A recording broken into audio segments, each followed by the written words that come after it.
ಇನ್ನೊಂದು ಇದರಲ್ಲಿ wide angle ಹಿಡಿಬೋದು ಮತ್ತು ಕ್ಲೋಸ್ ಆಂಗಲ್ ಹಿಡಿಬೋದು. ವೈಡ್ ಆಂಗಲ್ ಹಿಡಿಬೋದು. ವೈಡ್ ಆಂಗಲ್ ಏನಕ್ಕೆ ಅಂತಂದ್ರೆ ಹುಕ್ಕಿಂಗ್ ಯಾವಾಗೂ ಹುಕ್ ಹಿಂಗೂ ಮಾಡ್ತೀವಿ ನಾವು, ತಗೊಂಡು ಹತ್ರ ತಗೊಂಡು ಆಮೇಲೆ ಕೆಳಗಡೆ ಹುಕ್ ಮಾಡ್ತೀವಿ.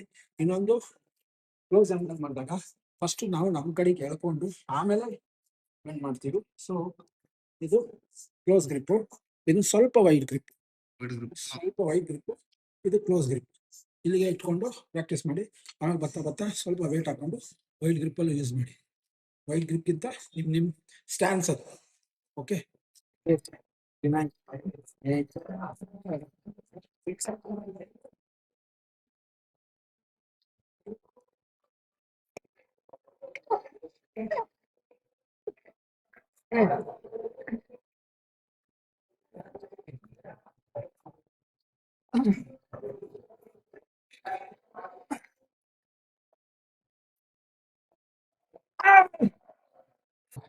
ಅರ್ಧದಕ್ಕಿಂತ ಕೆಳಗಡೆ ಹೋಗಿ ಕೂಡ್ದು. ಹಾ, ಕರೆಕ್ಟು, ಹಂಗೆ ಇರಲಿ. ಫೀಲ್ ಮಾಡ್ಕೋ. ಹಾ, ಹೊಡಿ. ಇನ್ನೊಂದು 10 ಸ್ಲೋ.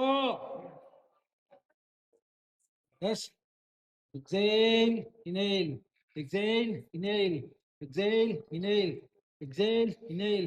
ಹೊಡಿ. ಇನ್ನೊಂದು 10. exhale, inhale, exhale, inhale. ಹೊಡಿ.